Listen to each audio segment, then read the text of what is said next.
اعوذ باللہ من الشیطان الرجیم بسم اللہ الرحمن الرحیم۔ عزیز طلبہ، السلام علیکم ورحمۃ اللہ وبرکاتہ۔ آج ہم الدرس الثالث جیم سورۃ الانفال کی آیات 73 تا 75 کا ترجمہ پڑھیں گے، تو چلیں شروع کرتے ہیں۔ بسم اللہ الرحمن الرحیم۔ والذین کفروا، اور جو لوگ کافر ہیں، بعضهم اولیاء بعض، وہ بھی ایک دوسرے کے رفیق ہیں، وہ بھی ایک دوسرے کے ساتھی ہیں۔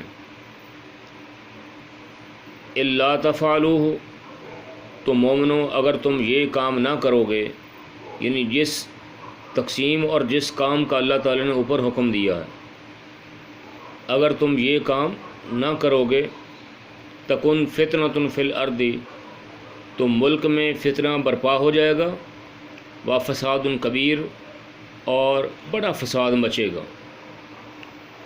والذین آمنوا، اور جو لوگ بعد میں ایمان لائے، اور جو لوگ ایمان لائے، وہاجروا، اور وطن سے ہجرت کر گئے، وجاہدوا فی سبیل اللہ، اور خدا کی راہ میں لڑائیاں کرتے رہے، جہاد کرتے رہے۔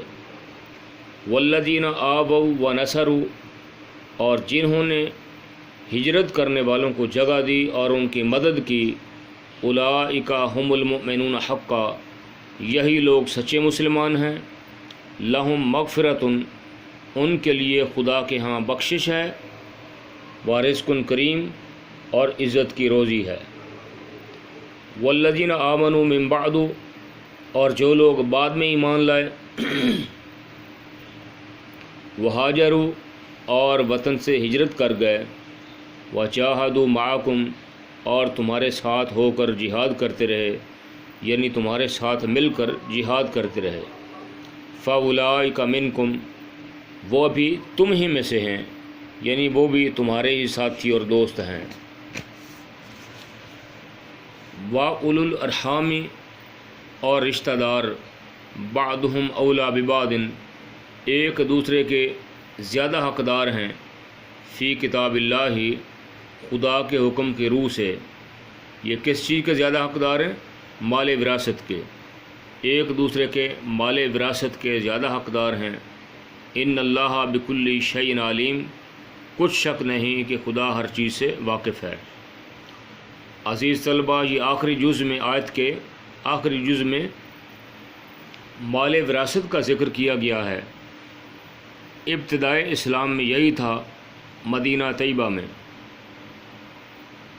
کہ اگر کوئی شخص فوت ہو جاتا تو اس کا سارا مال، تو اس کا جو مال وراثت ہوتا، ترکے کا مال ہوتا، وہ تمام مسلمانوں میں بانٹ دیا جاتا، اس لیے کہ سب مسلمانوں کو ہی اس مال کی ضرورت ہوتی تھی، اور اس لیے کہ سارے مسلمانوں کے حالات ہی بہت زیادہ کٹھن اور مشکل تھے۔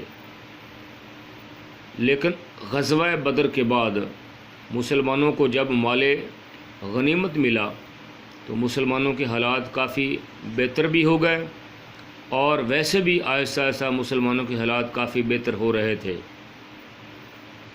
تو غزوہ بدر کے بعد سابقہ حکم جو ہے اس کو منسوخ کیا گیا، اور صرف جو قریبی رشتہ دار ہیں انہی کو مال وراثت کا حقدار قرار دیا گیا، جیسے سگی اولاد ہے، بیوی ہے، والدین ہیں، سگے بہن بھائی ہیں وغیرہ۔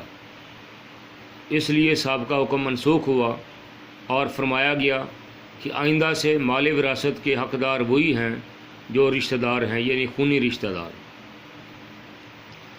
عزیز طلبہ، ترجمہ یہاں تک مکمل ہوا۔ میں امید کرتا ہوں کہ آپ کو سمجھ آ چکی ہوگی، اس کو اچھے طریقے سے یاد کریں۔ وما علیہ الا البلاغ المبین۔